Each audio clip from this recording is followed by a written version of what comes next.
Hello everyone, it's Hunter and welcome back to my channel. If you guys are new here, it is so nice to meet you. Today's video, I'm going to be sharing with you guys my fall/October TBR. I feel like this is probably going to be like all of fall and not just October because I'm not sure that I can do this. This is like really ambitious. It's 1, 2, 3, 4, 5, 6, 7, 8, 9, 10, 11, 12. It's really ambitious. I don't know if I can do it all just because I have been in a reading slump recently. So hopefully I can get out of the slump to read all these books in October, but if I can't, I will move them into November. They're just books that I'm excited to read this season. Some of them are books that pre-ordered that I got in the mail that I just have not gotten to read yet. Others are ones that give me fall spooky vibes. Some of them are more cozy than spooky, but I really love a good thriller and I feel like fall is the perfect time to read them. So I thought I would just give you guys the list of books. Also, I have this little fireplace going in the background. I thought this would give us some good fall vibes. This is as close to a fire as I'm going to get in my house ever because I do not have a fireplace, but also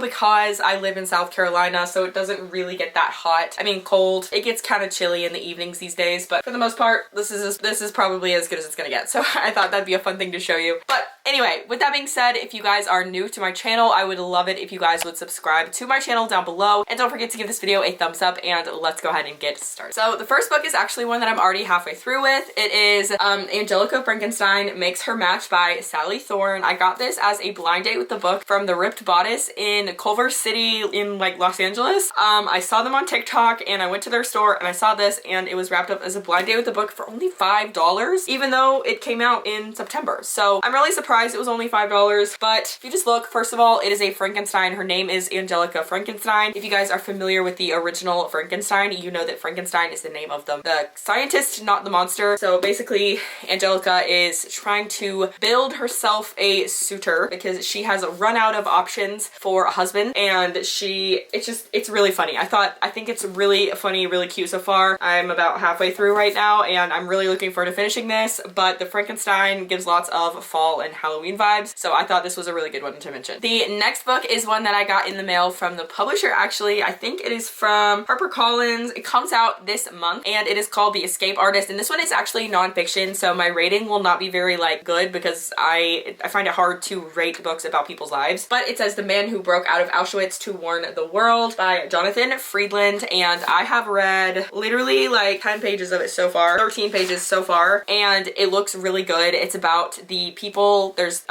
two men, specifically one named Rudolf Verba, I believe is how you pronounce it. I'm not sure. I think it is Austrian, but he broke out of Auschwitz concentration camp during the Holocaust to warn the world of what was going on in these concentration camps. And so I think this is going to be a really cool book to read because this is a part of history. It's not just someone's life, but this is literally life-changing information for so many people. So I really think that this is going to be a really cool book to read, and I'm super thankful to HarperCollins for sending me this. It comes out in October. I'm not sure exactly when. It just says, oh, 10, no, well, that's the month, 10/22. Yeah, it just says October 2022. I don't know what the actual date is, but it looks really good. So I'm excited to read that. Next is another book that I got as an advanced reader's copy. This one is called The Light Pirate by Lily Brooks Dalton, and it comes out on December the 6th of 2022, and it's about Florida as devastating weather patterns and rising sea levels wreak gradual havoc on the state's infrastructure. A powerful hurricane approaches a small town in the southeastern coast. So it's about basically Florida falling apart, which is kind of sad actually because of Hurricane Ian that just happened. But there's this, and I just am really excited to read it because it looks really good and it's very like post-apocalyptic and it feels very fallish to me. I don't know why, it just gives me fall vibes because it's the world ending and it's like it gets darker outside. I don't know if that makes any sense, but I'm excited to read this. Next is one that just happened to be pre-ordered, not super fall vibes, but it is The American Roommate Experiment by Elena Armis. I loved The Spanish Love Deception, so I was excited to pre-order this and I got it in the mail not too long ago actually, but I'm excited to read it, and because I haven't read it yet, that's why it's on this TBR. We have Rosie Graham is, let's see, she just quit her well-paid job to focus on her career as a romance writer. She's in a creative slump, and then her ceiling literally falls on her, so she goes to her best friend Lena's empty apartment, not knowing that she's already lent the studio to her cousin Lucas. Forced proximity, probably enemies to lovers. Really excited about this. The next two are also pre-orders that I haven't gotten to yet. First is Carrie Sotos is Back by Taylor Jenkins Reid. I have read maybe like 3 chapters of it, but I keep like, there are other books that I have to read first because they are library books or they were digital advanced readers copies that I got from NetGalley, so I needed to read those first because they had deadlines. So anyway, I'm excited to read this. Also, I just have a hard time picking up a hardback. I'm sorry, I just do. And the rest of the books in this pile are hardbacks. So good luck to me, I guess. But we all know what Carrie Sotos' back is about, so I'm not gonna explain it, but I'm excited to read it. Next is A Girl Forgotten by Karen Slaughter. I am a huge Karen Slaughter girl. If you guys watched pieces of her on Netflix, this is a follow-up book to the first book. I personally have been a huge Karen Slaughter fan for so long, so I pre-ordered this book as soon as I could, and I'm just so excited to read it because I have books of hers that came out in like 2001 on my shelf. Let's keep in mind I was born in the late 90s, so the fact that I have books from this woman from the beginning of basically my life to now at 26 years old is kind of cool, and I'm excited to read this. Oh, I do have 2 more paperbacks. This one is one that I purchased at a local bookstore on my 25th birthday. I am 26 now, so it's been a while, but it is called Come Find Me by Megan Miranda, and I found it in the YA section, so I do think it's a YA book, but I get paranormal vibes from this one. It says, how often the danger lurks inside our own homes, how often we let it inside. It's a mysterious frequency coming from someone's bedroom, dark past signals as a warning, paranormal kind of things. I'm excited to read it. Paranormal obviously gives off Halloween vibes, so this has to be read in October, Hunter. Read it in October. Next, this cover just screams fall to me. It says I Know You Know by Jilly McMillan, and let me see, I don't even actually know what this is about. I have a couple of her other books that I have not read. 20 years ago, 11-year-olds Charlie Page and Scott Ashby were murdered in the city of Bristol. Their bodies were dumped near a dog racing track. A man was convicted of the brutal crime, but decades later, questions still linger. Halloween vibes, okay? It gives me fallish Halloween vibes because it's a thriller. Fall is the best time to read thrillers in my opinion, so I'm excited about this one. And a few more. I have Emma in the Night by Wendy Walker. I can't remember what this is about. 15-year-old Cass and 17-year-old sister Emma disappear. The family car is found deserted by at a nearby beach, but the authorities are baffled by what have become of them. We just, in the night, that's fallish, you know? That gives me fall vibes. So I'm excited to read this. I feel like I saw this on like a Reese's book club or some sort of like online book club. And when I saw this at Books A Million for $5, when I saw this at Books A Million for $5, I had to grab it. The cover price is $26.99, so $27, and I got it for $5. Had to get it. Although I am annoyed because I took the sticker off and it's sticky, but it's okay. I don't typically read these books with the covers on them anyway. Next is one I thrifted a hot minute ago, and it is Dark in Death by J.D. Robb. J.D. Robb has 1,001 books in this In Death series, which I didn't know when I bought this book, but it says it's a chilly February night. They're going to a screening of the movie Psycho. Basically, what's the word?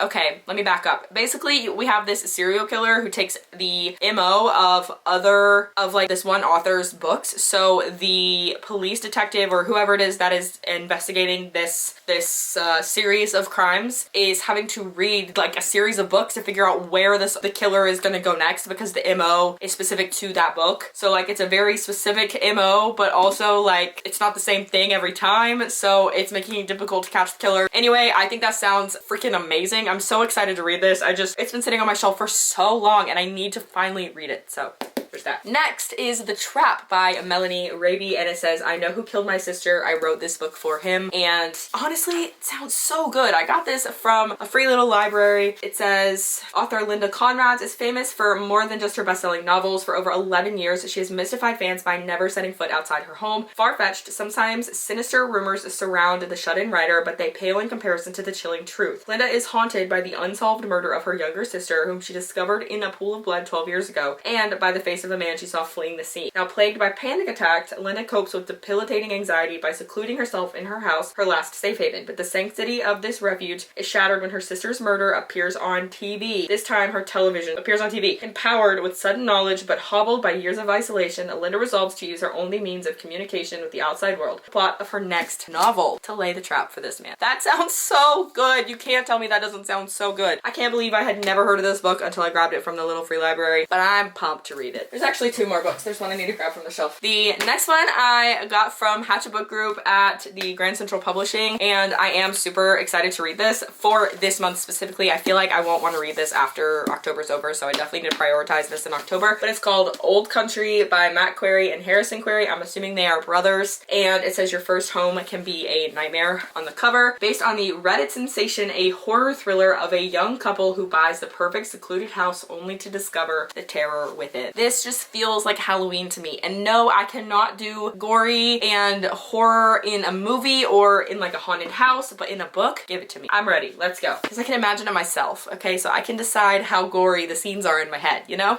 So that's why I really like horror books. I've only read a couple of horror books, but I actually really enjoyed them. So yeah, and the last book on this list is House of Hollow by Crystal Sutherland. And I actually forgot about this one. I got it when Target did like a buy one get one 50% off sale a couple of months ago. But they're strange sisters. They disappeared on a Scottish city street only to return a month later with no memory of what happened. That feels very Halloween vibes to me. So we're gonna give it a go. I will still prioritize this outside of October if I don't get to it, but I'm very excited to read this because it just looks so good. The cover is also stunning. Like, it has a person, but it's an illustrated person and it's beautiful. I don't know who did this illustration, but it's stunning. Also, it's part of Putnam, which is the cover art by, oh goodness gracious, I'm so sorry, I can't pronounce this. Let me just show it to you. Do you see this? This is who the cover art is by. Fabulous job, my friend.